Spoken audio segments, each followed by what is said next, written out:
Hello everyone, and welcome to Session 2 of Star Trek Honasto, a 25th century Klingon campaign of Star Trek adventures using the rules by Modifius Entertainment. My name is ELH the Game Master, and I am joined by four lovely players who will meet right now. Starting with Mr. Steadfast Pig. So Steadfast, if you want to shout anything out, tell us who you're playing, and we'll just sort of go down the line. Hello, I am Steadfast Pig, real name Richard. I'm playing Brigadier Akrak, lovely kind of fleet commander, old Klingon guy who's just excited to get a nice mission and go and do some fun things. I run a nice little game store in Atlanta, Georgia. So if anyone's around, come and find me. Have fun. Love it. Kern, you're up next.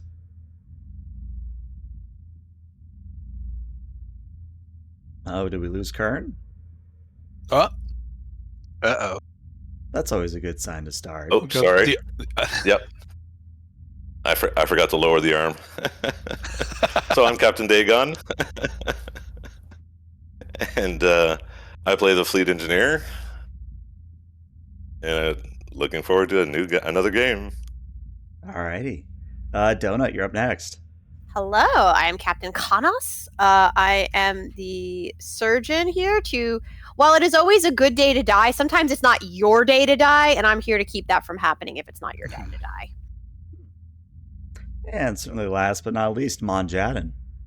Guten Abend, Abend, whatever. I'm the artist formerly known as Monjaden. I'm playing Colonel Mori, son of Povich of House Makil, the fleet lawyer, adjutant, record keeper, and otherwise extremely beleaguered but necessary Klingon. Good shit. Nice. Very nice. And with that, let's get that intro video going.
And welcome back.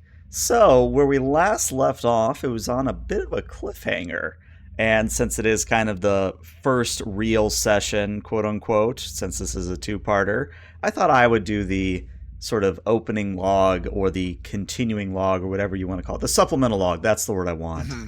So, where we last left off, the players had journeyed to the Barkoth Reach to receive the blessing of a legendary oracle, Glorithar, that is said to reside there. When they arrived at the asteroid field, they found out that there was apparently a bit of time shenanigans going on. There were chronoton fields in the area among the asteroid field that supposedly were able to reset time back a few moments, back a few hours, depending really on what part of the anomaly you ran into. Part of that, though, is that as they avoided anomalies and went deeper into the Barkoth Reach, they encountered a fragment from a very old D7 class vessel. And when I say old, I mean very old, as in probably one of the prototype or very, very early first D7s ever to be made. So they collected a bit of wreckage, continued to the heart of Barkoth Reach, where they found an outpost on which the Oracle was located. They beamed aboard and almost immediately discovered two things. One, that the chronoton field that was generated in the Barkoth Reach was being produced by a chronoton generator that was failing. It was pretty much old age at this point, lack of maintenance and old age. It wasn't something they could fix right away, but really before they could do anything else, they were attacked by a large amount of Targs, which they all dispatched in glorious fashion. I seem to recall that a certain character may or may not have literally falcon punched one of the Targs. Maybe I'm misremembering. It was a suplex. But once you dealt with the Targs, you entered into the actual temple part of the outpost, where you met an old Klingon woman, who was in deep meditation with a bat'leth and a mek'leth at her feet. And when you got her attention, she began to speak in a raspy voice. And I'll just go ahead and redo that narration to set up the scene. The temporal anomalies in the asteroid field tested your wits, and my Targs tested your mettle, and you have proven yourselves worthy. Welcome to my temple, yet you will be the last to receive the blessing of Glorithar, the Oracle of Barkoth Reach, for my song is nearly complete. Why have you come to see me? Beautiful. The same reason that any warrior would seek an oracle's blessing. For the glory of the Empire, for the glory of the Klingon people, and apparently for the glory of history itself. Maury's going to raise an eyebrow at that one. I see. Well, I will stress two very important tasks. Well, not maybe tasks. You must excuse me. It has been some time since I've had the pleasure of conversation. The first point of interest I would bring up is that sacrifice for the good of the Empire should be paramount above all else.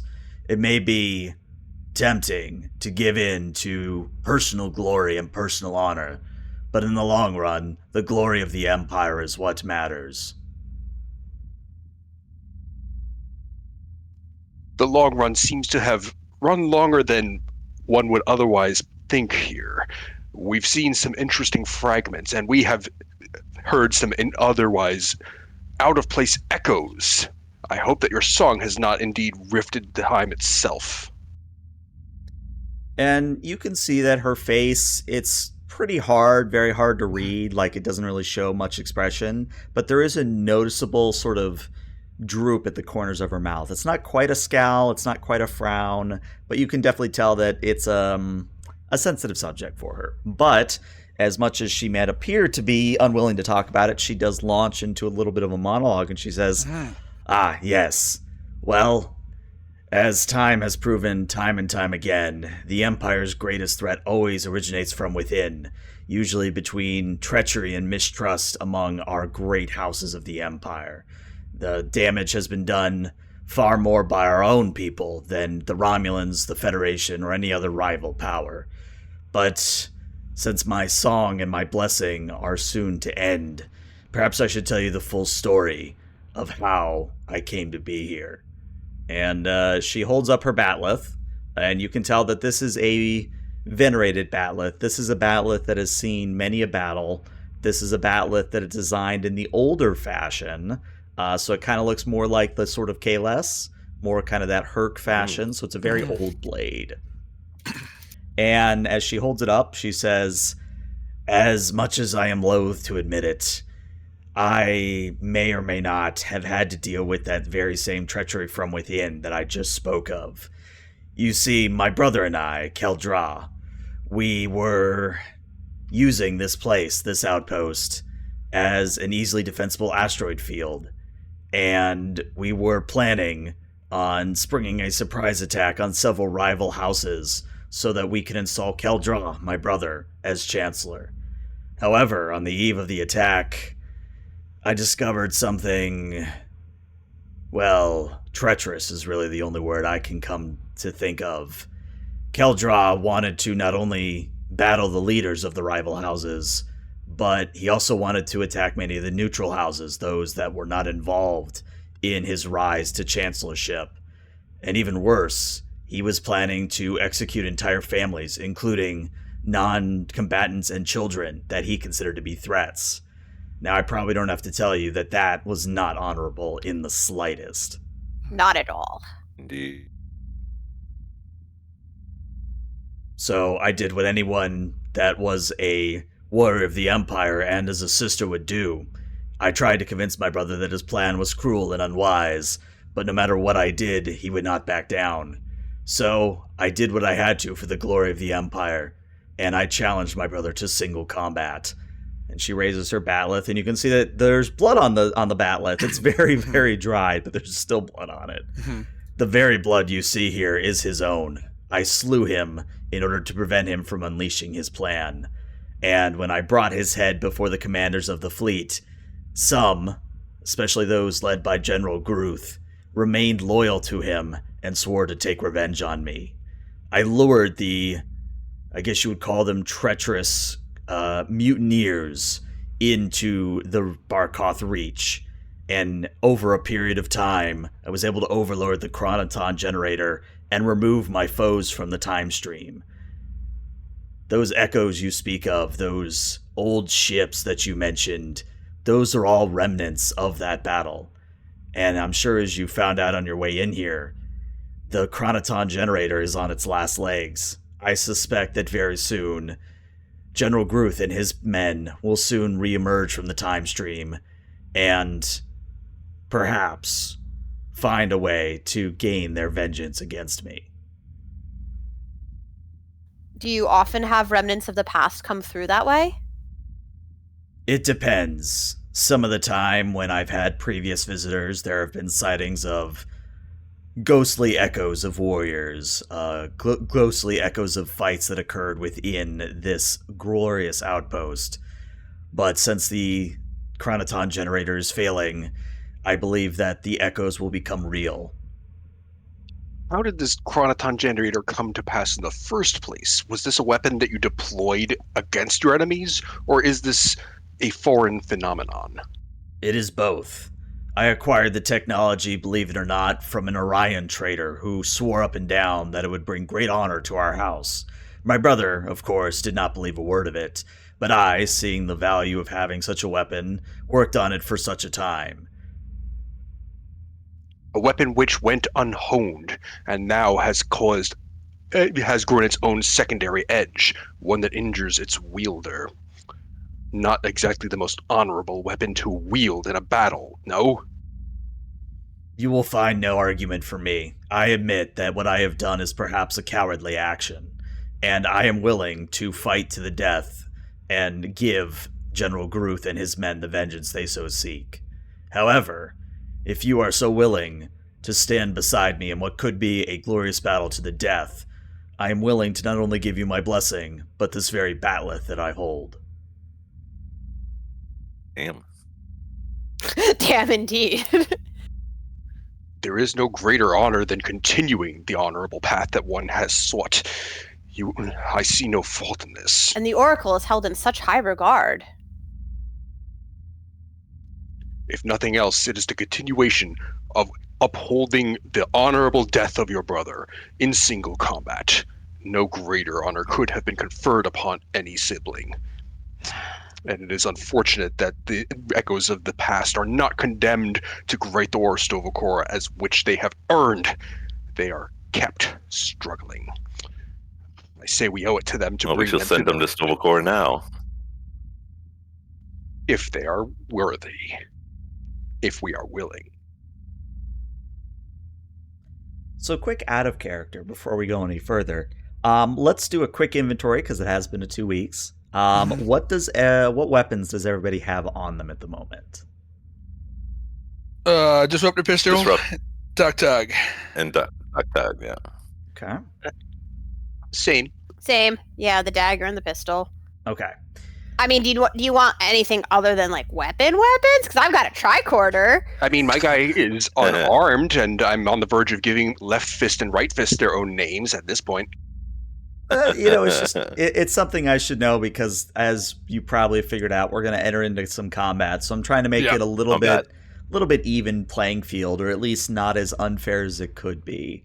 I tell you what, the Oracle back in character will kind of look over your weapons and go, It is an interesting array of weapons that you hold. I do not recognize the pattern of disruptor that you carry, but it does not matter.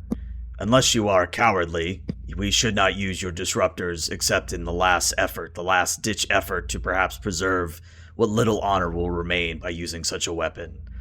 I do have some spare batleths that you may borrow that are from some of the fallen that occurred in the battle here. But your Dektag dagger and your mechleths and anything else that you might have should serve you well.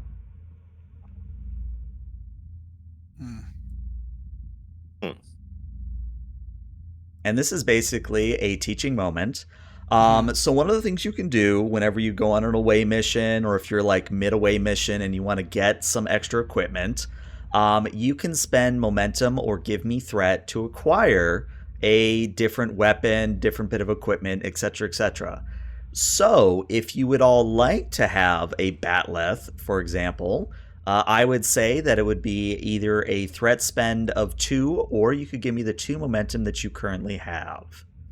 Oh, I've got a question. Could Sure. the converse apply? Like, if we want to say, you know what, this disruptor pistol, it is indeed dishonorable. Could I say, nah, just toss it aside and get some momentum or reduce some threat? Tell you what, I will give you, if everybody throws away their disruptor, I will give you a momentum. Oh, that's not worth it. Come on, you can do better. Look, we're putting aside, I don't know, big Ferengi energy here. I think that's worth at least 6 momentum, don't you? I mean, we could all just have a word of honor to not use the disruptors. Just trade our situation. disruptors for a batleth, basically. I don't know. How sharp are these batleths? I mean, they are worthy blades. They have been kept in prime condition. I don't know. That sounds too much like a devil's bargain. Maybe if it's 1 momentum per minute, then we're talking. Oh my gosh. Well, what I Who should let him be say, a lawyer? what I should say is that the momentum spend isn't per person. It's 2 momentum or 2 threat for everybody to get a batleth. Oh, okay. I mean, It's worth it.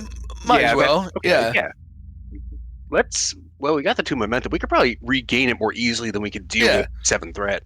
Yeah, we'll get the momentum back. We'll be proficient in combat. We'll be fine.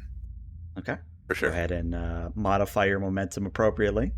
Cool. But yeah, so Glory Thar inspects your weapons, kind of nods, stands, and she kind of points towards the direction of the chronoton generator down the hallway, and she says, "They will come from there." And the moment she says that, actually, there's a shimmer in the air, and a temporal anomaly opens, and appearing out of this anomaly is a older Klingon with without sleeves. He kind of has on, I'm trying to remember the name of the Klingon, but he kind of has on that sleeveless vest that we see some Klingons in.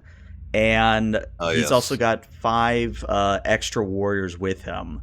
All of them have Diktag daggers. All of them have batleths.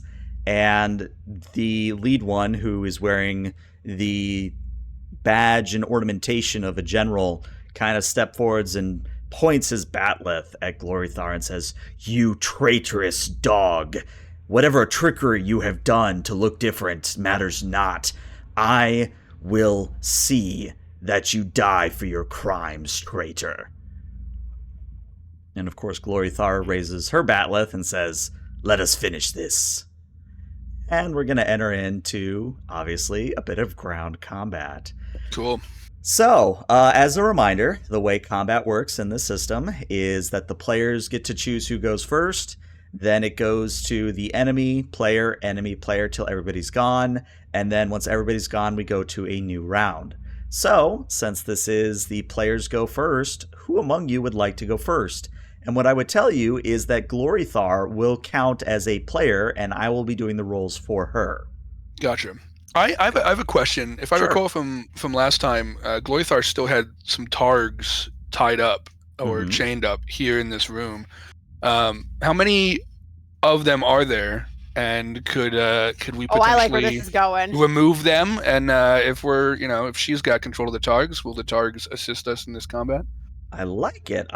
Let's see if we can get you some momentum to start with. Mhm. Why don't you give me a insight and a command at a difficulty of 0? Copy. Insight command. Oh, another question as well. We don't have the batliths on our sheets there, so Yeah. Oh, right. So I believe a batlith is 3 plus your security. Yeah, it's 3 plus your security score. Alrighty. okay. So it's a disruptor pistol then. Yeah. So we can use the disruptor pistol instead of the batlith. Oh, I have it as the same as my dagger. So it's like a dagger, but like 2 of them. No, well, so I think what it is. Shapes. I think so I could roll as if I'm rolling the dagger, correct? We also get the vicious too. No, the disruptor pistol. Yeah, I think what it is you're seeing the final number because I think let me check your sheet real quick. Okay, maybe that's what I'm seeing. Yeah, because I'm seeing the dagger has 3 damage, so I was like, oh, I could just roll as if I'm rolling the dagger, but we'll just know it's the batlith. Yeah, so that's what it is. So the dagger by bonus. itself is base damage of 1, so 1 plus your security score of 2 means that you would be doing 3 damage overall. Oh, okay, cool. Yeah.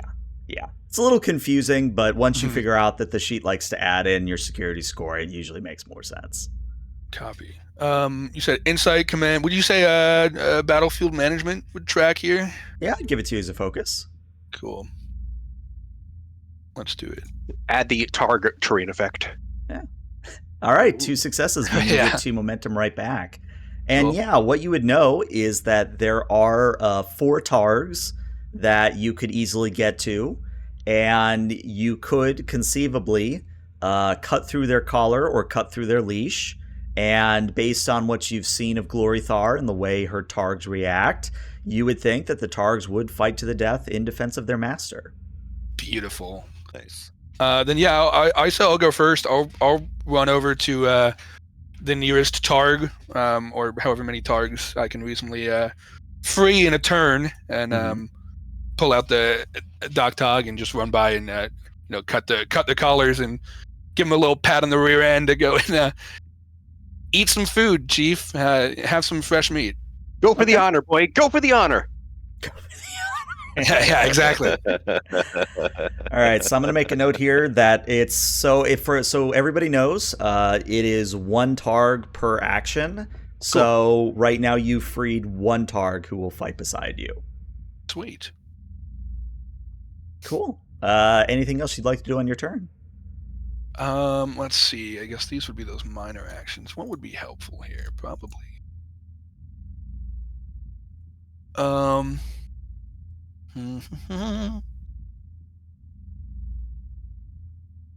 think I've already got the Doc Tog drawn, so that's good. I'll just kind of drop down in a nice little battle crouch in case any of these Klingon oldies try to run at me. Okay. All right. So, as a reminder, there is an option that if you wish the players to go once more before the enemies, you could give me 2 momentum to retain the initiative. Maybe we shouldn't burn the momentum this early. Yeah, so we can Agreed. hold on to it. I think so. We're already tilting the tide in our favor with an additional little friend. Friend? And 3 more left. It's true. So many friends. Mm-hmm. All right. In that case, it will go to the enemies, and what will happen is the time-displaced warrior, as I'm going to call them, not Gruth. General Gruth has his own stat block, but one of the time-displaced warriors is going to charge forward over at a croc and is going to attempt to engage you in melee combat. Again, as a reminder, the way melee combat works, it is a opposed daring plus security at a difficulty of 1. And whoever has the most number of successes is the one that is considered to be the one attacking the other. So there is a chance of basically cross-countering, or there is a chance of actually the defender doing the damage here. But so that you know, he is rolling against an 11, and he only gets 2 dice on this one. So I'll roll that in public so everybody can see it. Copy. Let's see. Let's expand out that 34.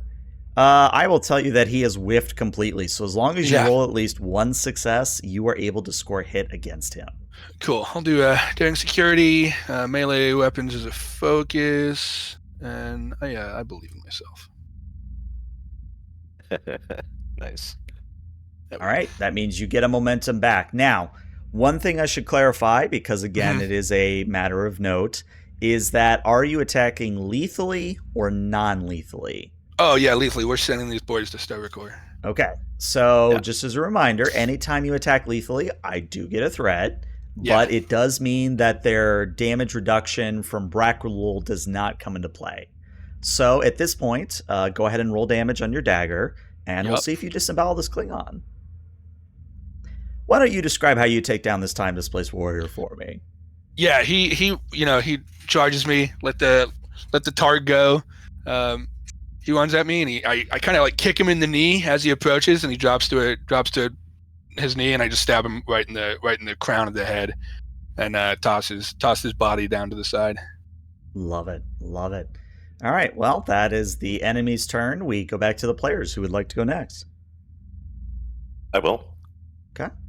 So I'll block with my batless, and let's see how we do. Start off the combat anyway. Nice. Yes, using focus, edged weapons. Oh Ooh. wow!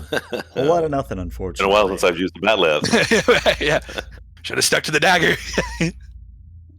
Yep. So just to clarify, that was the guard action, yes? Yeah. Or did I miss here? No, you got it right. Okay, making sure. All right, well, you try to look like, I mean, technically it is a difficulty 0, but I think the way the rules work is you have to get at least one success, even on a difficulty 0.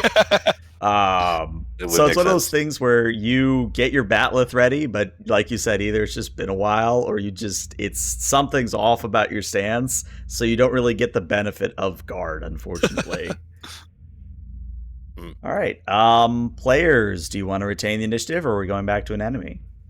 I have an idea. If since Dagon had the is kind of like, I guess, now vulnerable.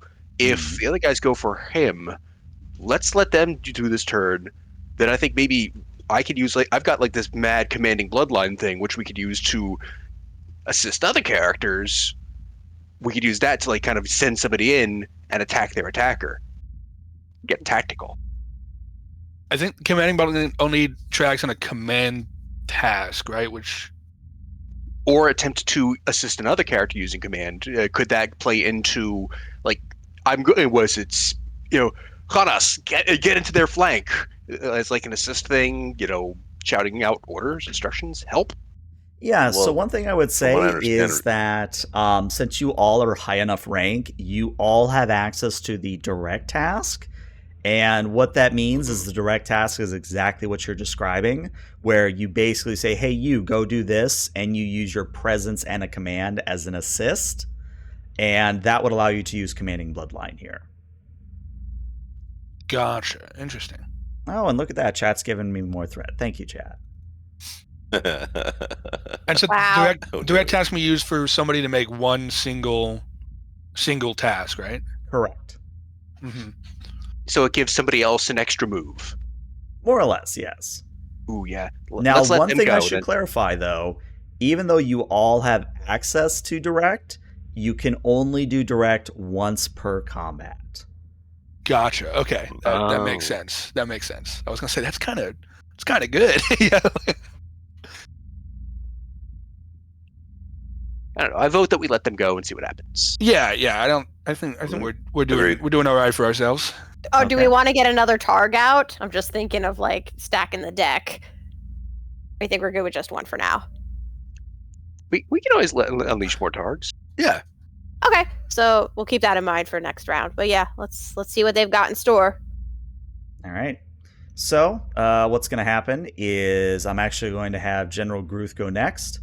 He is going to charge forward, and he's going to completely ignore all of you and the Targ, and he's going to go directly for Glory Thar. That tracks. Yeah. Now, General Makes sense. Gruth does have a significant role here. He is going to be attacking lethally, and I am going to be giving him some extra die. So I'm going to be spending, 3 threat, so that he's rolling 4 dice here. And let's just see what happens. Well, with the 67, that might not be exactly great. Let's see. Wow, hold on. Did he really just whiff it? Hold on. Yeah, that's crazy. Yes. Yeah, he's Yes. rolling against a 12. He missed that completely. Wow. Oof. Nice. All right, well, Glorythar, I'm not going to give you extra die, though you do get an extra from your specialties. Oh my god. Oh my Glorythar. gosh. Oh my god. Wow. Okay. Hold on. She might just kill Gruth right here and now. Hold on. She's really good with that old Nice. Batless of hers, man. I mean, She's how got it many on years lock. has she Yeah, been really. around? Right in the honorable danglies. She got him. Yeah. All right. Well, she's rolling 8 damage die with vicious. That would be 6. So I should probably come back and remind you all that most Klingon weapons have what is known as vicious. Mhm. So anytime you see an effect, it counts as an additional point of damage there. So since there are 2 effects, that means that is 6 damage. Gotcha. Now, since she Yep. did just generate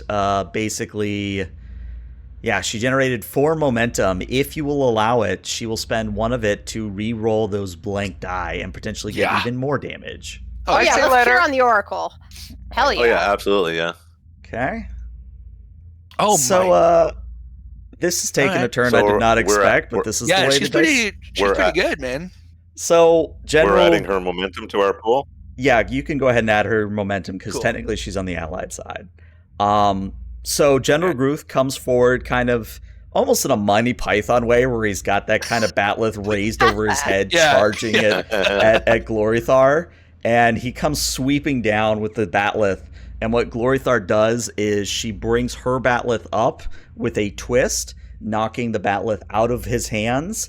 And then as the batleth goes clattering to the ground, she says, all this time you made me wait, and this is what I get? Pathetic. And with a quick snicker snack, General Guth's head is removed from his shoulder. Let's go, Glorythar. Heck yeah. Nice. To Greythor. Ooh, straight to Greythor. Now, I will say that there are still 4 temporarily displaced warriors that you have to deal with. Yeah. But they are definitely looking a little unnerved that their leader just literally got coup d'etat right before their eyes. Yeah. So I will make their complication range a little bit higher. Now, I can't remember if I've talked about complication range, but complication sounds range is basically the crit fail range. So if focuses are your crit success range, complication range is your critical failure range. So now they will cause a complication on 18 to 20. Nice. But yeah, Nice. with that amazing display from General Groove, we now go back to the players. Glorthar. All right. So, whomst among us has a decent, a decent security, so we can kind of get you in and have some fun shit happening? I'm good. I do not, but I'm curious what your idea of fun shit is. Well, I just realized also, with Commanding Bloodline, I've also got Advisor. Whenever you assist another character using your command discipline, the character being assisted may reroll 1d20. So, who would like to get set up to be able to have some really good chances at disemboweling? Hey, I mean, Well, I've already had my action for this. Yeah, this, I've already had mine. I this haven't round. gone yet. But I'll go. can you give that to someone that has already had their turn to set them up for their next turn? Well, what you can do is you could direct someone to do something more. So let's say, for example, you point at Captain Dagon and say, hey, Dagon, do this. So Dagon could still make the attempt even though he's gone this round because direct is special like that, but it would be at an increased difficulty. But give it to somebody who hasn't gone yet. I haven't gone yet, so I can go and take my turn against these. All right, you know what? Let us I'll- see how the surgeon goes. Let's hear for all right. Honasto, I think that we have seen what they can do, what the Oracle can do with her blades. Show us how a Klingon scalpel should operate. And A really big scalpel. Got it. I like to imagine that your dog tag is just looks like the top of an actual scalpel, just with an actual standard dog tag handle. Oh yeah, I totally forgot about Physician's Eyes. So actually, you're I just think that I was like, wait a minute.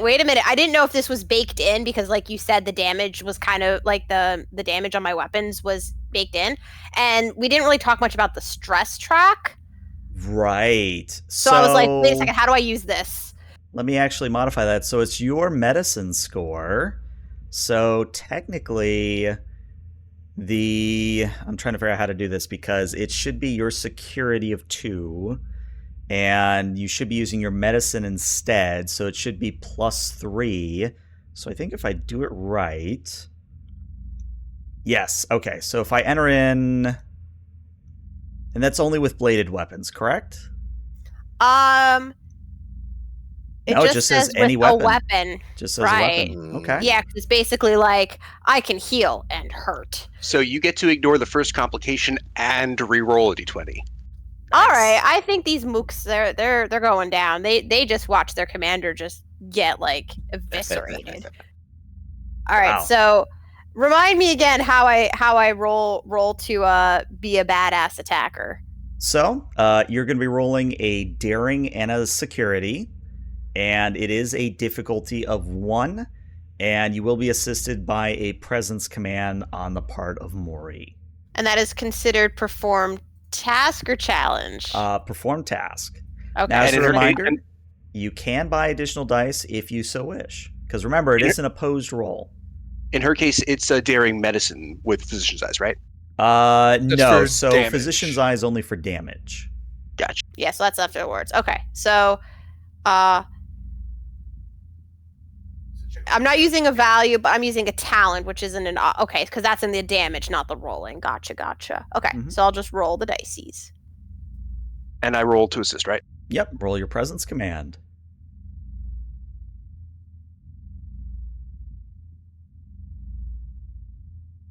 All right. As a reminder, on assist, it's only 1 die, so we'll take that first of a 16, unfortunately. So you don't assist, or at least you're not helpful more than usual. But you know, you still made encouraging words, so roleplay You tried. flies. And well, the important part is if Hanas got a complication, she get to reroll it, and she could reroll another if it came down to it. Hey, look, we secured it. We got it done. We got it done. You're good. All right. Now, of course, I do have to know: were you attacking lethally? Yeah. Okay, I so mean, I will yeah, spend. of course, for honor. Using the blunt end of the scalpel. So I will spend that threat you just gave me, so that the Klingon displaced warrior will also attack lethally, and let's see how he does. Ooh, 21. That Ooh. might actually be an issue. No, he only rolled 1 success there. So go ahead and roll me some damage there.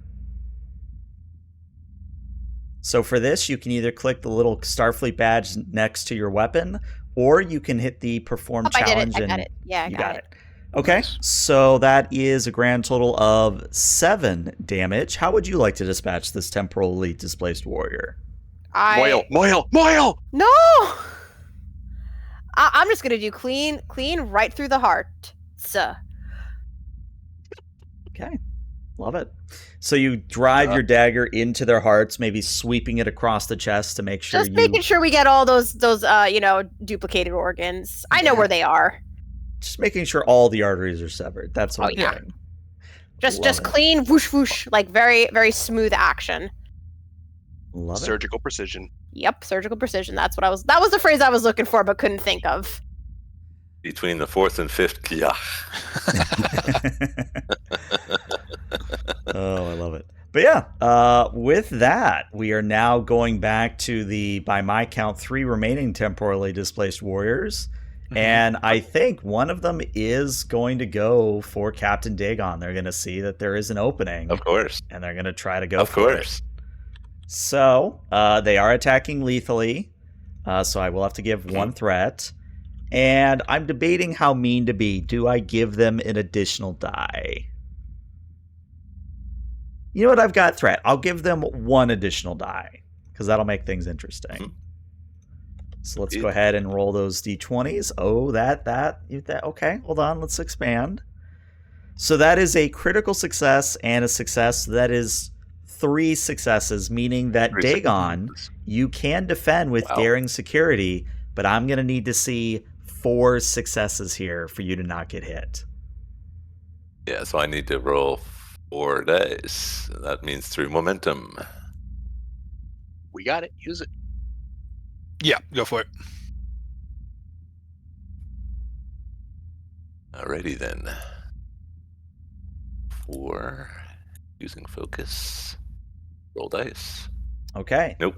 Now, teaching Wow. moment. Have you used your determination yet? Yes, Oh, you have. Did but we I roll should have rolled veteran my. on I that? should have rolled my veteran. I do have veteran, but we did not. No. Okay, roll for veteran, because that could matter. Yep. Oh yeah, same thing happened for me. I did also use it last session and forgot veteran was a thing. It's a challenge die, not a... Right. 1. 1. Nope. So it should just be perform challenge on the sheet, and you just put in 1. Yep. Okay, so unfortunately you do not get your determination back that way.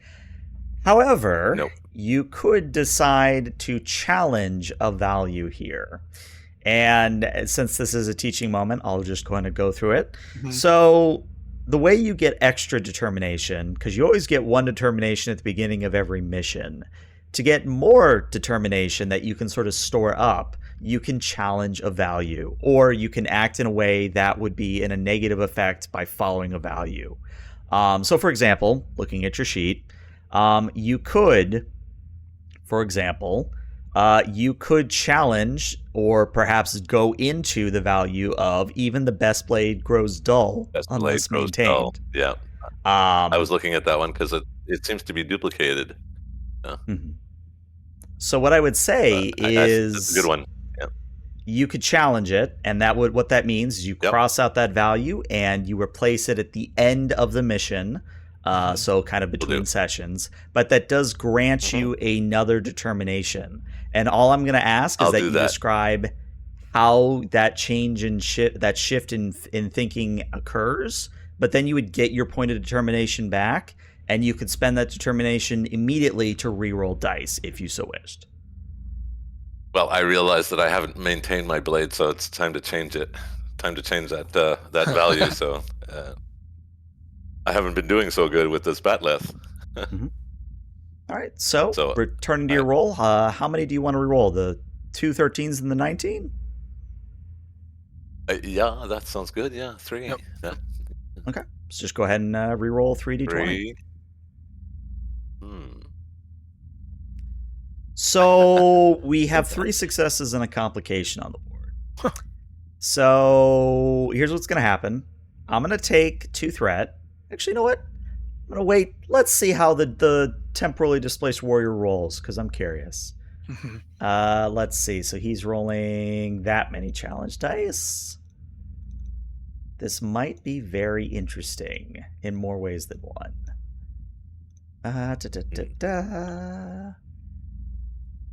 Okay, so he only rolled 4 damage. Now, as a Klingon warrior, you are all wearing armor, so we reduce that by 1.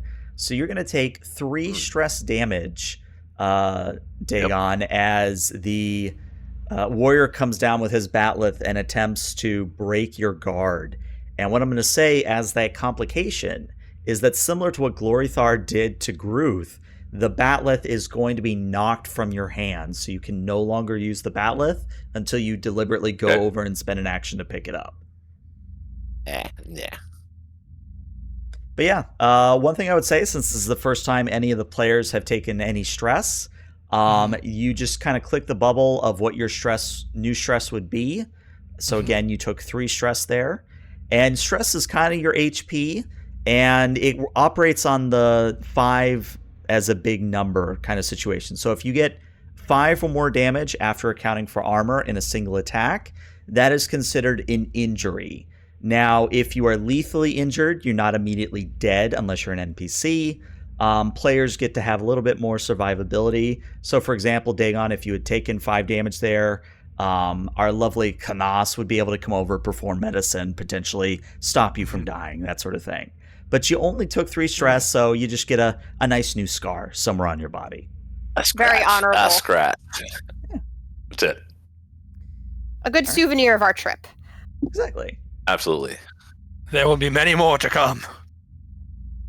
So at this point, I'm trying to figure out who hasn't gone. I think the Targ and 2 warriors haven't gone. Is there anyone on the player's side who hasn't gone? Right. Maury, was your action the command, or did? I think that. Or was I know that there's like that the attack actions, and there was like minor actions. I don't know which one, if that was like a major action he did. Yeah, that would have been a direct from him. So Kanas, you could go again. It's just that you would be at an increased difficulty. I don't have to go. Like someone else could go. I mean, if it's a freebie, why don't you go? You could go and let out a targ, right? Because that's a simple thing. I can give you your weapon back. I can toss it back to you. Also toss the back. Yeah, I'll make sure we're all in our tip-top fighting shape, ready to rock and roll. So yeah, I'll grab over. I'll use my action to pass over the Batleth. Okay, so Dagon, you get your Batleth back. Congratulations. It's almost like restoring a lost limb. Honorable. Thank you. Right. In that case, we're going to go to another temporally displaced warrior, and since all the players are going to go, I'm just going to rapid fire these off. One of the temporally displaced warriors is actually going to go for the Targ, recognizing that it is a threat of some kind. Survey says they will hit, because that is definitely enough. So unfortunately, or maybe fortunately, depending on your taste of Targ, the Targ goes down. The Targ is dispatched, unfortunately, disemboweled perhaps. And that means that we have one temporally displaced warrior remaining. And in what seems to be an act of cowardice, he's actually going to turn and start sprinting towards the chronoton generator in the hallway beyond. Oh, heck no. No, absolutely not. Oh, definitely not. So that is the end of the first round. Now, we go to the new round, which is technically meant to be that the enemy goes first since the player went first in round 1. And what I'm going to do is I'm actually going to let's spend 3 threat here to say that when this warrior takes off running towards the chronoton generator, there's 3 more shimmers in the air as 3 more of Groot's men materialize from the time stream. Oh. And what's going to happen is, as this happens, Glorythar kind of sighs and says, "We need to destroy the generator. If that one runner gets a hold of the generator, he could potentially even bring back Gruth himself." All right, time shenanigans. Shenanigans. They're bullshit.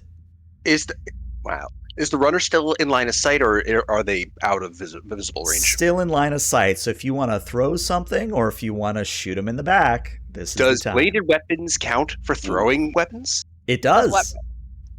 I'd like to go and use. I got a bladed weapons focus. I'm sure we all do, but let's throw my dog at him. Okay.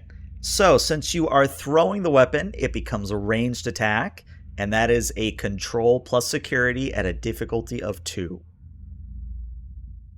And I assume you're attacking lethally, yes? Nah, I just want to thunk him. Oh, yeah. Yes, we're going to lethal. Okay. It's one of those things where if this was a Starfleet game, there's not a whole lot of lethal to go around, but I always still like to check, even though it's Klingon. So I will get a threat for that, but yeah, let's see your control plus security, difficulty of 2. Non-lethal throwing knife. So I'm just checking off using focus, right? And keeping it using a number of dice too? Unless you want to buy more. I'm dead. I'm going to buy 1. That's just 1 momentum, right? Correct. Nice. All right. Well, that's the 2 successes you need. So go ahead and roll me some damage. Ooh. Okay.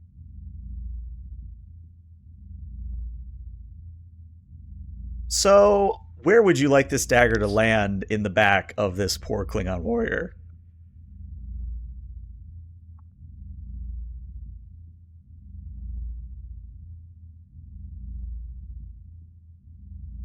Oh no.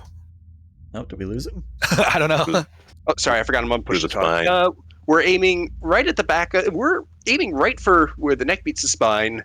And when it lands, if you turn your back, you should be prepared for what lands there. I like it. So the dagger sinks in mid-back, and it completely severs the spine. He goes down like a limp set of clothes, and he is dead on the ground. Very well done. All right, that means that we now go to the enemies, and I think one of them is going to actually go for I.K.S, seeing that she is available to fight in glorious combat. So, I do have to spend a threat because they are attacking lethally, but let's see what happens. Oh dear, that might be an issue. Oh dear. So, yeah, I.K.S, I'm going to need to see 3 successes here in order for you to not get hit by this Batleth from the Temporally Displaced Warrior. And what do I roll when I'm getting Batleth? Same thing as a regular Same thing melee as attack. before. It is still daring and security. Thought you And said as a daring. reminder, you might want to should- spend momentum here. I think I do, because if I need 3 successes and I only have 2 dice in the pool, that math doesn't math. Yep. Now, So you I'm can, gonna- of course, spend threat, or you can give me threat to buy even more dice, but that is your discretion. Hold on, let me go back to see what we're up to. All right, so if I bump it up to 3 and just hope I get lucky, guys. So yeah, I'll bump it to 3. Right. So no threat for you. Oof. Okay. That's only Oh. one success, unfortunately. That's not so great, fam. All right. So we're now going to see how much damage the Klingon warrior does against I.K.S. So again, that is a grand total of 5 challenge dice. Oh dear. All right. Well, this will be Dear. this will be a teachable moment. So that is a total of 7 damage, reduced by 1 by your armor. So you're going to take 6 stress damage. So you will be knocked down to, I believe, 8 stress. Yep. And you are considered to be lethally injured. Now, Oh, heck. what that means is that you are essentially untargetable for the rest of the scene. You are out of combat, which means that I can't really target you unless I really spend threat and really want to be a mean GM. You're out of combat, but you have a chance to save yourself after the combat's over.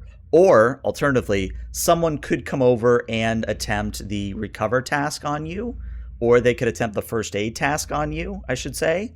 And if they do so, you are not having to worry about dying at the end of the scene. Alternatively, you could give me 2 threat to stay in the fight, but if you were to take another injury, you would be dead. Dead. I think it's probably better if I just stay, like, just at a flesh wound level for now. Okay. And then you guys got it. I believe in you. Honorable. Avenge me. So narratively, what's going to happen then is this new warrior is going to come in, and they're actually going to sweep the legs, and you're able to block the main force of the blow, but in the process, you are knocked off balance and are sliced up the side of your body in gruesome fashion, and you sort of drop to the ground holding your wound as we now go back to the players. Question: would I reasonably be able to assume that a disruptor shot would destroy this chronoton generator? It would, yes. I think that's probably a good thing to remove in case it's going to keep bringing reinforcements into the fray. Or I would say not to do, because that could mean that a whole bunch of soldiers could come back to play. Right. Didn't You gotta she cut say that to- off. Then she Cut said that to stream destroy off. it? Yeah. Yeah, cut the line to the past off. We gotta finish this. Could we make okay. use of it if it was just powered off, or do we actually have to reduce this thing to a smoking ruin? She That's said don't let them get to that thing. Yeah. Destroy it. Is what she said. Yes, exactly. If she made use of it and something ain't going right, we could still make use of it. Don't throw away a blunt blade. It can still be sharpened. Are you saying like somehow cut the power? And then that'll stop it? I don't know. I don't know how Chronoton time shenanigan boxes work. Anybody got good engineering? Yeah, Dagon. We just have to. He just has to get there. I guess if Yep. that's how we want to play it. We are a man down, but I'm gonna like float, like very slowly, like graze my thumb up. Be like, you got this, guys. All right. Well, I'll run over to try to clear a path for Dagon to get to the chronoton generator. Then, Okay. I'll just run past him to shut it down as I'll pull out my batleth and I'll try to kill whichever one is in the most direct line of path. Clothesline him with a batleth. Yep. All right. Daring security, difficulty of 1. Aye. Cover my back. Melee weapons focus. You said just a difficulty of 1. All right, it should be fine. Yep. All right. 2 successes. So they have to get 3 successes here. I'm going to keep things interesting. I'm going to give the threat, and let's see if they actually get enough successes. Ooh. I don't think a 41 think which so. they will. Yeah, they only get 1 success off that. So yeah, how would you like to disembowel this warrior? Cool. Yeah, I'll batleth him this time. I'll run towards him and Darth Maul head smash forehead, and then stab him in the stomach and cut up, and then just twist out and try to face whatever one is also nearest and try to draw his attention. Love it. Now, you might have noticed that I skipped a damage roll on this, and there's a reason for that, but I'll discuss that in a moment. All right, that means that unless I'm misremembering and miscounting here in my notes, there's only 1 warrior remaining on the enemy side, and I think he is going to attempt to go for Glorithar. So, yeah, I only have 2 threat, and he's going to attempt a lethal attack, so he's going to be rolling 3d20 against Glorithar. Okay, 36. That could be good.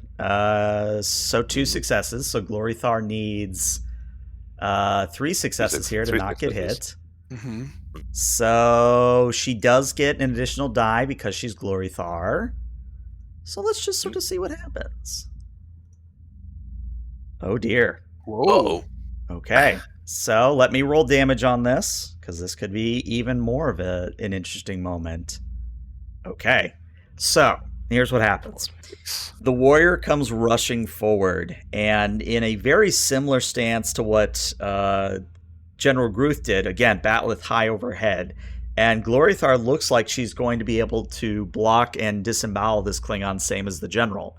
However, at the very last moment, there's kind of a tinge of pain that echoes across Glorithar's face, and she falters, meaning that the blow comes down and lethally injures Glorithar as well. But we now return to the players. Well, I'll go for the chronoton generator. Where the other? And look to. Wait, there were other warriors shimmering in. Are they still shimmering, or are they fully shimmered? They are shimmering. So there is a chance if you shut down the generator that shimmering will stop. Can I do Committing Bloodline Advisor to really make sure he's got a good-ass chance? It would be your action for the round. Yeah, we need this. Hurry, shut it down. Get to the use the inverse reticulation field option and power that generator off.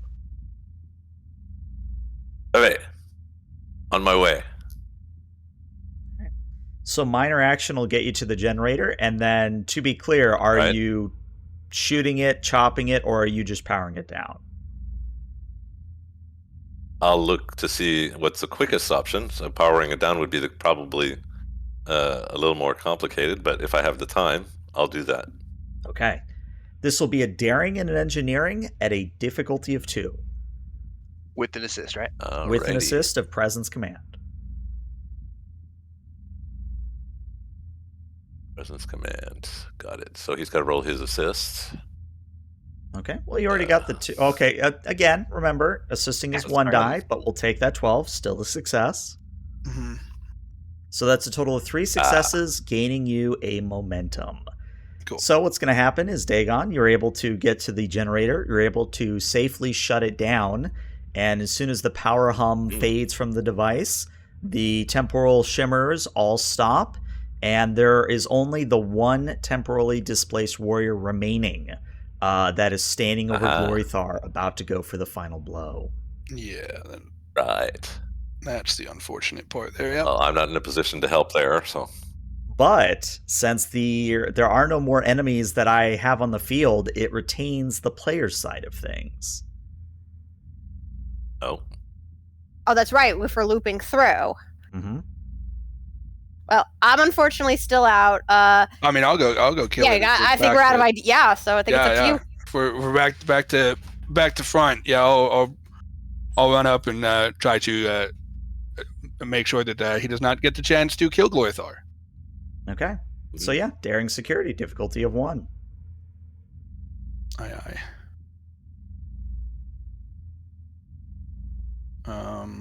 I'm gonna just to be safe. We're gonna use that momentum.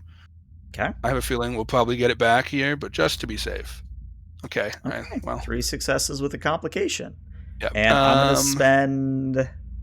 Actually, I can't because if I'm gonna attack lethally, so he has to double crit here. He has to double crit here in order to hurt you. Unfortunately, that is not a double crit. Cool. So, go ahead and roll challenge dice on this guy because he's kind of a little bit more beefy. So go ahead and roll your damage on your attack. Cool. Okay, that's enough. Damn. So, what I like to imagine is you rush over with your batleth and you kind of sweep up in a reverse chopping motion and bifurcate this Klingon in for sure. Very, very much splatters of blood and gore everywhere. Yeah. But as parts of him fall to the deck plating and combat has ended, you see Glorithar on the ground, bleeding out, clutching her side. You see Honasto doing very much the same. And that's where we're going to take our 5 to 10 minute break. So we'll be back very shortly, everybody. Yep. It's fine. Everything's fine. No, you're fine.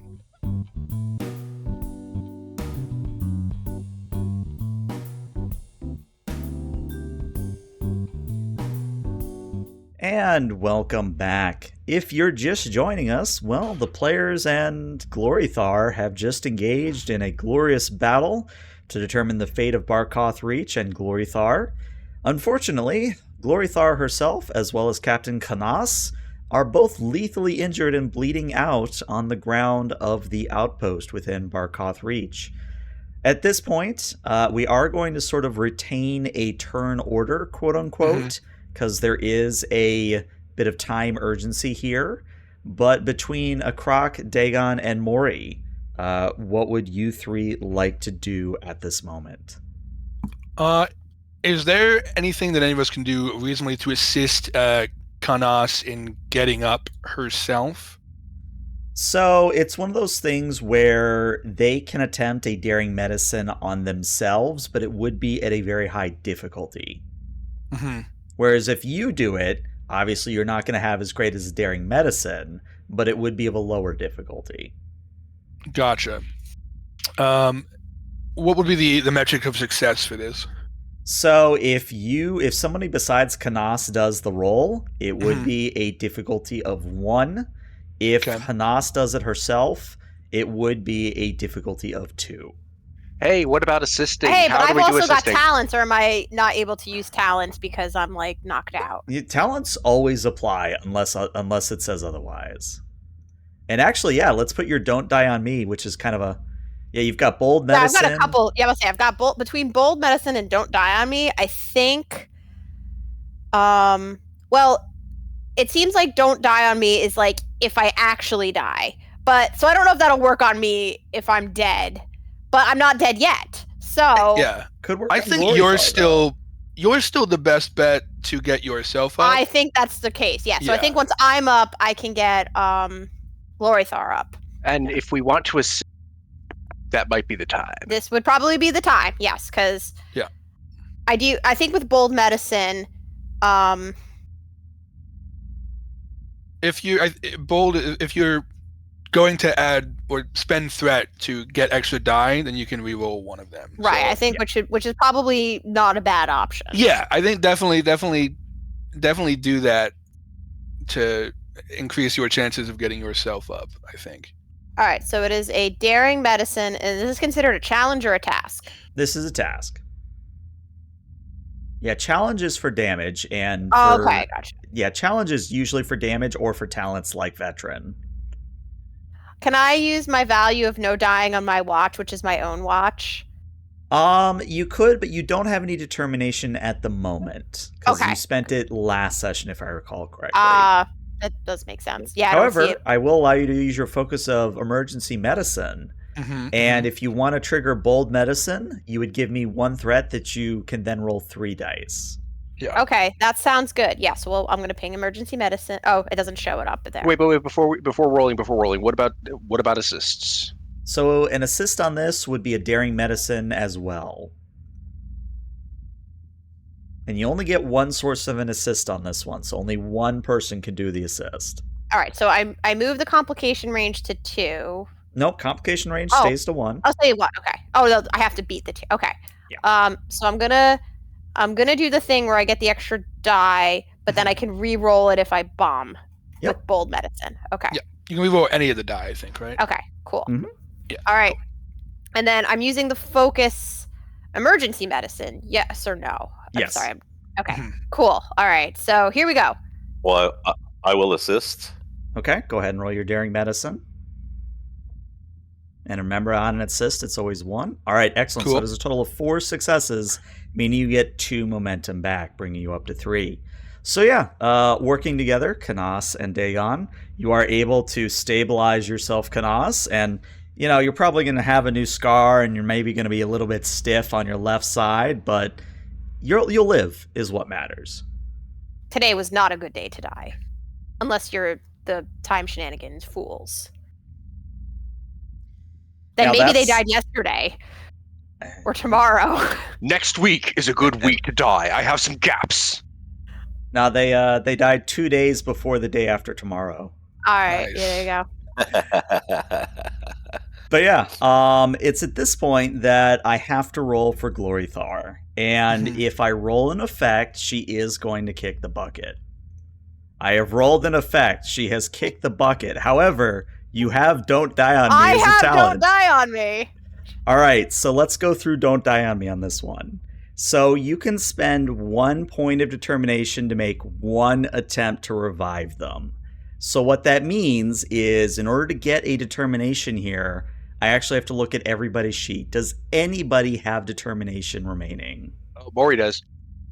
And at the risk of spamming the one skill track, does Commanding Bloodline help?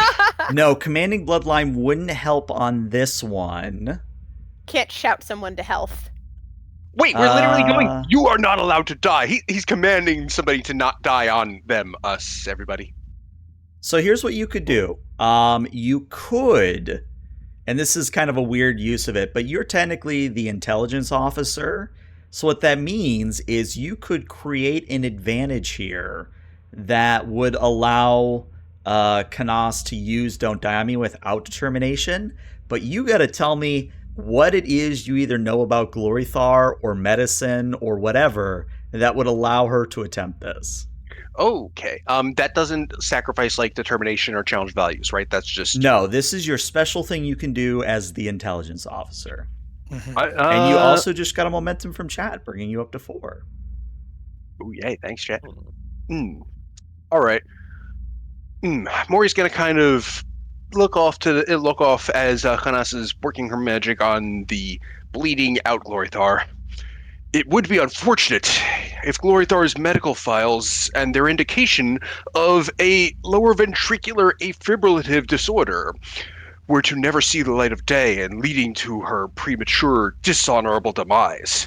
Such ventricular difficulties would have proven useful to doctors of that era. He's going to kind of stroke his beard as, nervous, not so much nervous, but winking, nudging. Okay, I'll allow it. So, very, very important roll for you, Kanas. This is No a pressure. daring medicine at a difficulty of 3. All right, daring medicine. Okay. So, I think I can absolutely use Can I use the value of no dying on my watch? Or no? You That's can, but determination. again, you don't have determination, so the Not value. determination. So the only reason you bring up a value is if you're using determination or you're challenging a value to get determination, if that makes sense. Okay. I'm just asking because, like, I have using focus and using determined. Okay, so I could use a focus. Yes. Maybe. Okay, so I have emergency medicine, which I'm guessing helps. Yes, and actually, you also have field medicine. So the difficulty, I'm going to say, comes down to a 2. Okay. Cool. Now, Alright. Use the momentum. Use it. Now, one thing I would say is that you can split die across momentum and threat, because your bold medicine only triggers if you buy dice with threat, but you can also buy with momentum. So what I mean by that is if you want to buy 1 die with threat, you're rolling 3d20. If you want to roll 4 dice, you could give me 1 threat and 2 momentum, if that makes sense. Cool.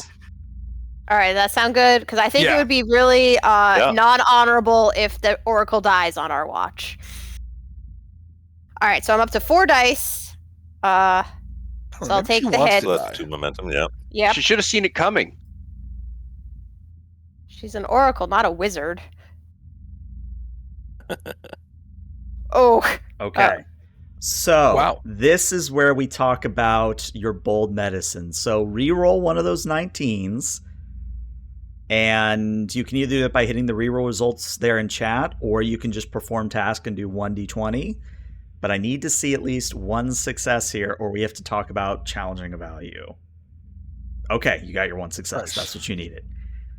So, Honasto, you do your best with what you have on hand. Maybe you're ripping part of your uniform, maybe ripping part of the robe that Glorithar has on here, maybe even using parts of a Targ, who knows.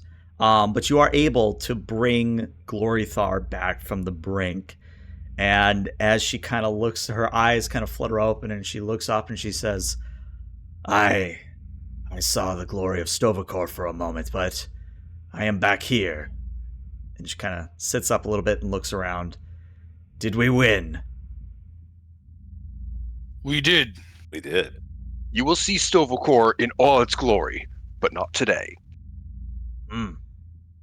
Well, you have earned my gratitude this day. Now, I have 2 questions for you. The first, and she points to her batleth, which is right beside you. As promised, you may have my batleth. However, as I fell in battle, I was not able to see all of your exploits. So it is up to all of you to determine who is worthy to wield it. And out of character, this is me telling you as the game master that all of you can choose who gets the batleth. Khanas has to get it. Has to. Any Yeah, I mean, arguments otherwise? I have no arguments. Very, very well. Yeah. Okay. Yeah. So I'll add it to your sheet later, but this batleth is special if it wasn't already very clear. You actually, using this batleth, you get a bonus d20 on your attack rolls using this batleth. Fancy. Nice. But yeah, Cool. so she hands the batleth to Khanas and says, use it well. May it fare better in your hands than it did in mine. The second question I have for you is, where are you headed? I know you came here seeking my blessing, but where is it that you are attempting to journey to for the glory of the Empire?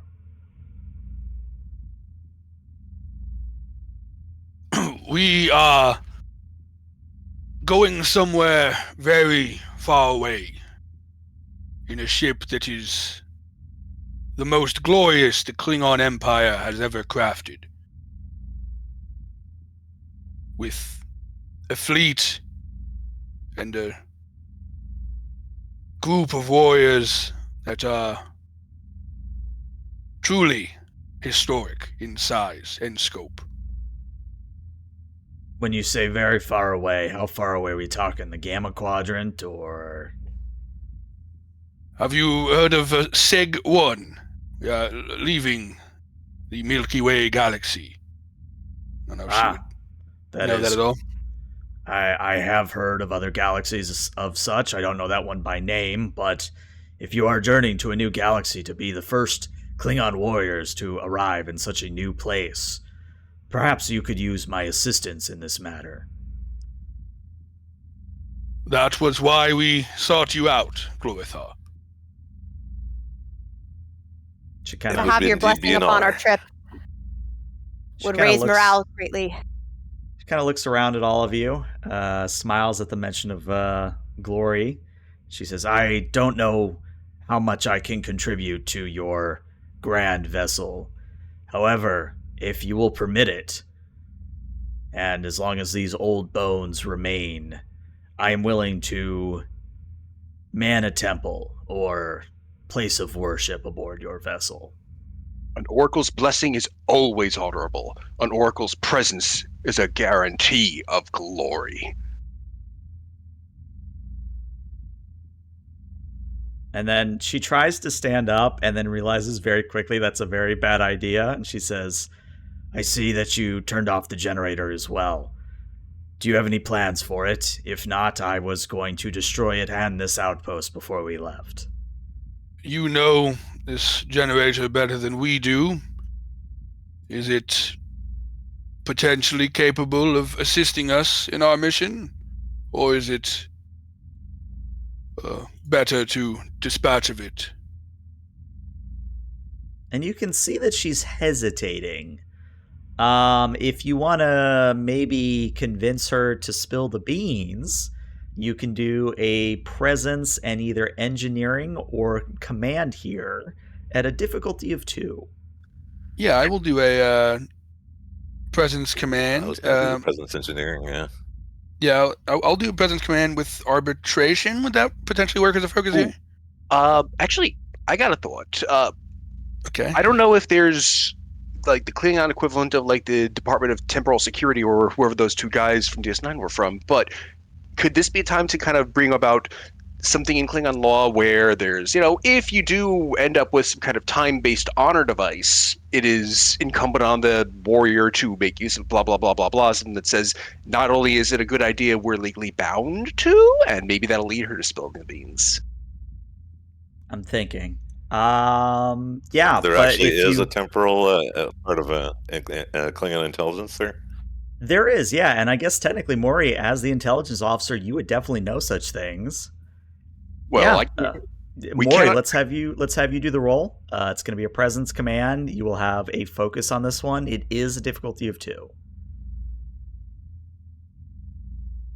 Okay. Interesting. Hmm. I think I know what I want the complication to be, but go ahead and give your spiel to Glorythar. It can neither be confirmed nor denied. However, there is precedent for the use of temporal mechanics as a mechanism to greater honor. However, such a time has a time and place. We must determine now if we are to make use of it or if we will relegate it into a loss of an opportunity for honor. Well, just judging from what I can see of the device from this angle, it would take much time and many spare parts to get it back working again. However, and as she says the word however, there is a shimmer in the air as someone very, very important to the Star Trek universe shows up. And I just want you all to imagine Delancey Q literally appearing No. at this very moment. Oh, And- heck no.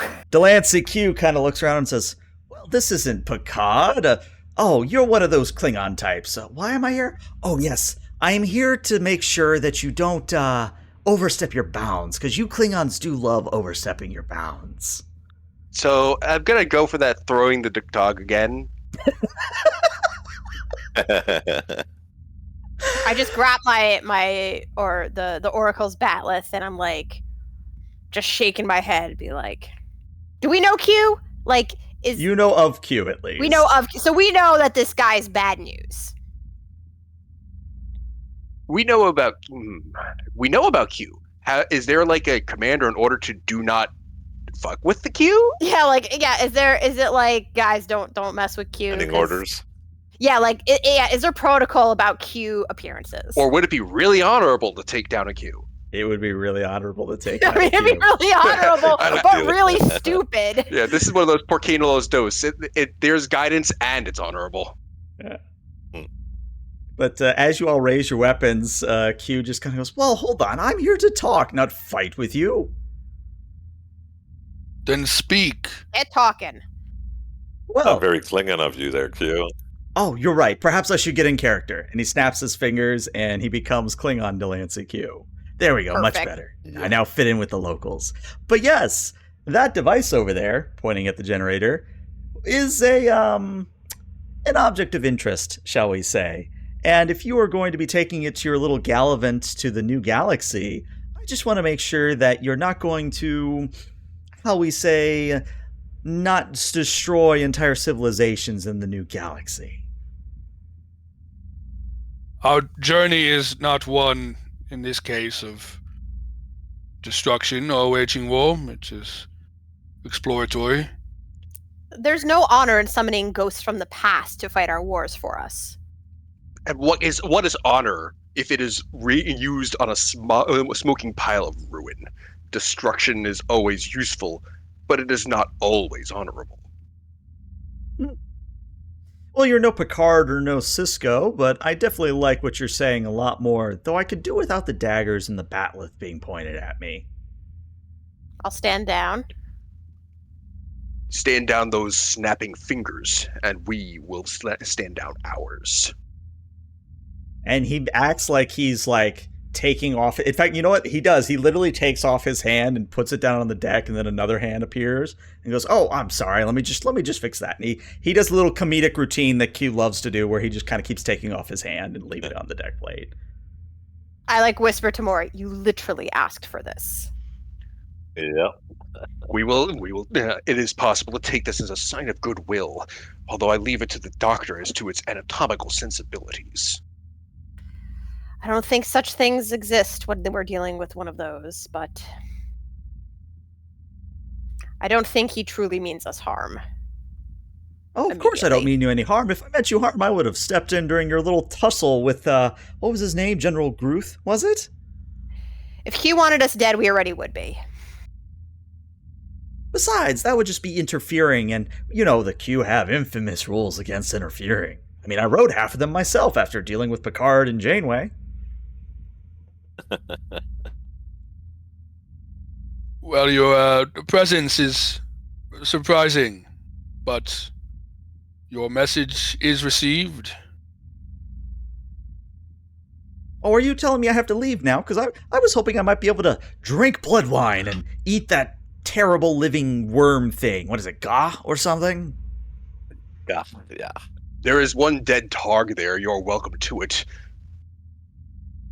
Kind of looks over at the dead targ. Nah, not my palate. Anyways, We can get you a to-go bag if you truly wish for it. Yes, they have such things as targy bags, I believe they are called. targy bags. I'm gonna have to remember that one. No, I think I'm okay for the time being, but just know that even in Seg 1, the Q are watching, and he holds up his hand, grows back into place, snaps his fingers, and disappears. That will make a fascinating addition to the report. This will never enter into the report, General. You seek to withhold information about our mission before our mission has even begun? There are directives regarding the Q, General. And then there are unwritten directives. What is the protocol for Q? Yeah, I guess this is now a game master question. What do we do? Oh, I'm just playing at the intelligence officer thing. I don't know if there's something weird shit that I happens. feel like Whatever. that should totally be reported if a Q just told us that it's going to watch our mission. I feel like that should be... On the other hand, I feel like that's something kind we'd of be part and aware of. parcel to Q. Just assume they're always watching because they get bored and twiddle their thumbs and then take off their thumbs. Yeah, it's one thing if the Q are watching, but if the Q are now beginning to told do us. stuff. Yeah, he told us he was going to watch. That's more than assumption. I leave it to player discretion. If you want to make it a thing, you certainly may. Maury's only hinting at it, I guess, from the Garrick-esque perspective. I don't think he's gonna start cutting throats of allies because, oh yeah, by the way, we're not supposed to put Qs on the record, but now there's Qs. I don't know. It seems like a fun intelligence officer angle. What we do with it, no biggie. Cool. I will take that suggestion into consideration. We can speak more about this when we are back on the safety of the ship. Yes, for now, we should at least ensure that the suffering that our warriors have endured is for good reasons. And there was that mention of blood wine. Hard to ignore it. Actually, I was thinking of the death ritual for those who have fallen in combat. They are Klingons, after all. Yeah, I guess we should definitely gather the bodies, bring them back, watch them before as their spirits go to Stovercore. Lothar, I believe that the honor should fall to you. After all, you do have the standing grudge with our fallen general here and his warriors. All right. So I'm not going to do it because I don't want to blow out the mic, but Glorithar goes over to the bodies in turn and does the Klingon, shout to the heavens of, hey, a warrior's coming. Whether or not you all join in or not, I leave to your discretion. We're joining. I join. Yeah, in. we'll join in for sure. Of course. Yeah, she's just doing like the pitch pipe thing. She's setting the pitch. Got it. So after you give the warriors their send-off, Glorithar manages to use one of the... in fact, we'll say she takes the general's batleth to lean on. Mm-hmm. So she takes the general's batleth and kind of leans on it like it would be a walking cane and go, all right, I must admit it's been a very long time since I've had any blood wine. Perhaps you have some on your ship? We do. Definitely. The brew may be somewhat stronger than what you were used to, but it is truly delicious. Well, with a wound like this, and she motions at her side, I would welcome a bit of numbing agent. Mm-hmm. And yeah, sort of jumping into the narrative for a moment. Mm-hmm. She does help you all dismantle the device, or at least disengage it from the outpost. You take the Chronoton device back to the bird of prey that brought you here. And then Glorithar sends a command code to the fusion generators of the outpost. And once you all are safely at a good distance, the outpost does explode and end all the Chronoton fields in the area. So good news, there's not going to be any D7s coming through and shooting at you. That's good. But overall, the Barkoth Reach turns to just average asteroid field, nothing really of note. But you have gained an oracle, you have gained her blessing, you have gained her batleth. And do we still have that fragment that we beamed aboard, or did that time crime out too? No, since you guys went to the effort of collecting it, you still have that fragment as well. Cool. You never know. I guess Glorithar was able to walk and maneuver herself now. Like she's okay enough. She's rubbing a little spit in the wound, maybe grabbing some duct tape, doing the Klingon thing. But she's doing her best to not show any weakness, especially in front of new people, as you all enjoy blood wine and Ga and all that. But as our final shot for the session, sorry, go ahead. For the heart of, we're eating the heart of Targs. Yeah, that's right. Can we take her Targs?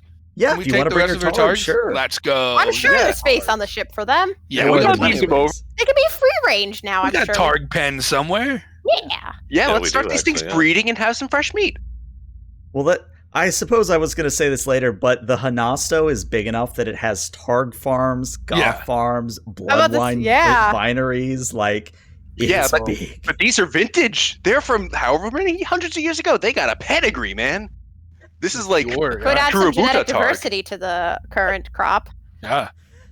Imagining you all setting up this adoption agency, and every time somebody comes for a Targ, you're like, hold on, I got to get you the pedigree. And you pull out this long scroll of, this is Targi, son of Targson.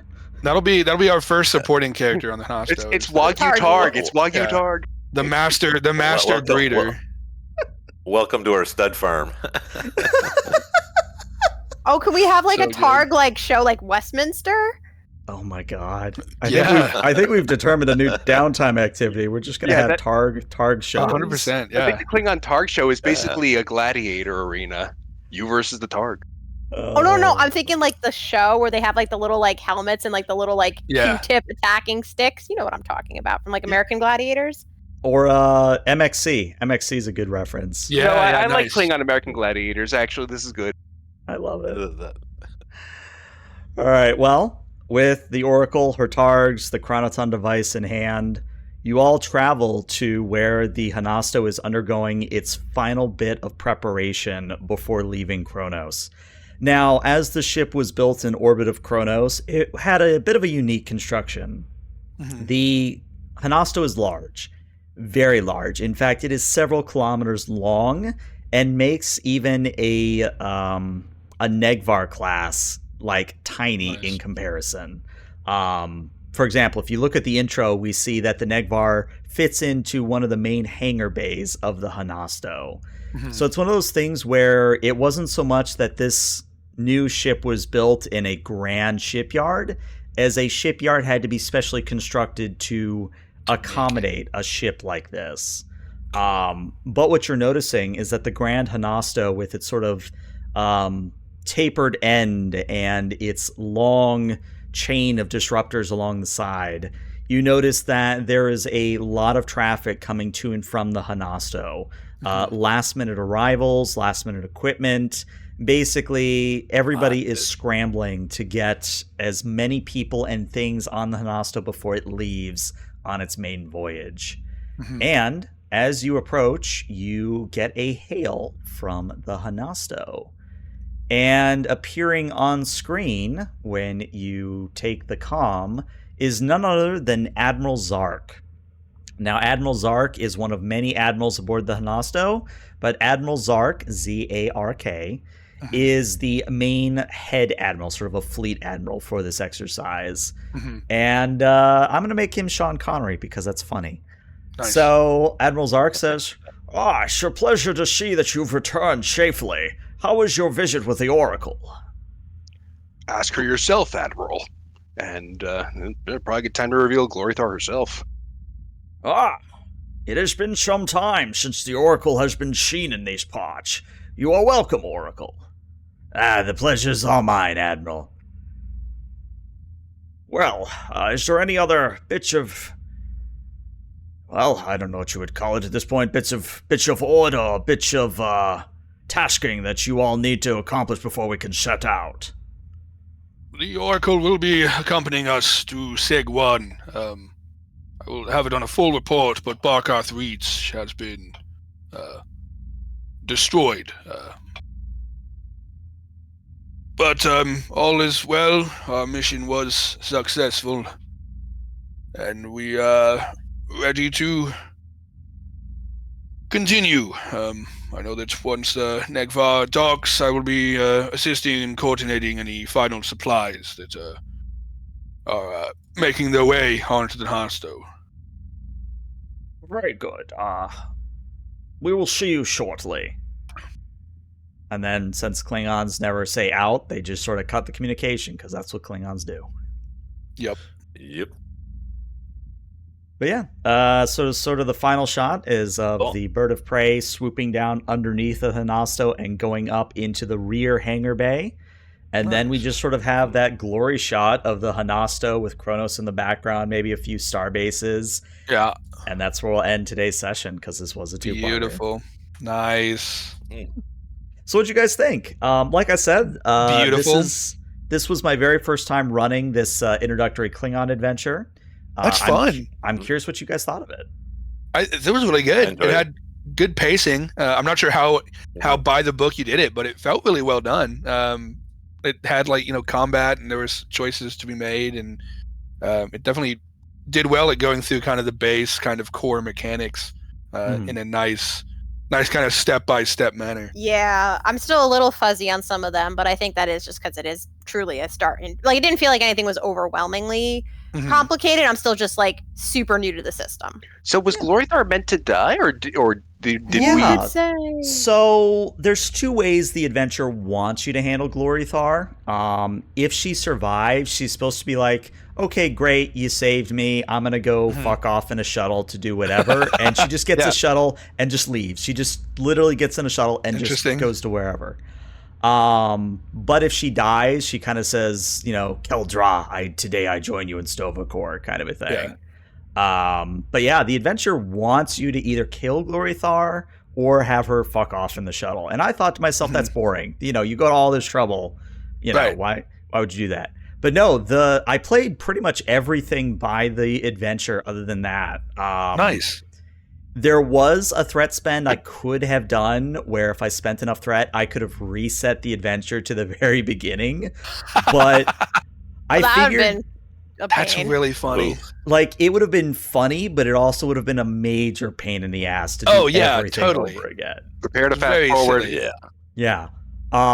But no, I mean, I wonder if that's there's like a soft reset in case anyone does anything that is irrevocably incorrect. It can be like, oh no, yeah, that's kind of what it's reload meant save for. point. Yeah, But That it's could be also one of considered those, an overdose on time shenanigans as well. There. yeah, and it's also one of Yeah. those things where, when it comes to prepared adventures like this, Mhm. there are some moments where they mention potential threat spends, and some of them are really, really deadly. Right. Like for example, when I brought in those other Klingon warriors from the time stream, I could have brought in more if I had more threat. Gotcha. But since you all were keeping me Right. pretty low on threat, that's why I can only bring in so many. Makes sense.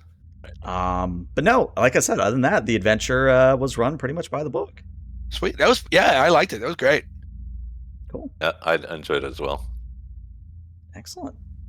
Plenty of disemboweling, the good kind. Yeah. Yeah. All right, cool. Well, Nice. Engineering miracles. I like those. Oh, I guess Yes. those temporary batleths, are those gone, or would we say that there's reasonably batleths on the ship that we could have? if we there's really enough wanted them? batless on the ship. Just note that if we ever do take batless into an away mission, you just got to spend the momentum and the threat to take them. Gotcha. Okay. Perfect. And I figure offline we could talk about crafting batless out of the fragments we picked up. Oh, for 'Cause, sure. You know, Yeah. Yeah. All right. Well, Also, Twitch stick around. Also, 'cause- I'll be working on the Chronoton generator for the next month, I guess. Yeah. For however long the journey is. yeah, Preparing you've got it and time. all that. Maury's going to Um, be thanking his ancestors that a croc did not mention the queue. That would have been a lot of paperwork. That would have been a lot of paperwork. Yeah. Yeah. All right. Well, Twitch stick around because we're going to raid somebody, but YouTube, this is where we say goodbye. Bye, YouTube. Bye, YouTube. Bye. Later. Thanks for Bye, the voice. YouTube.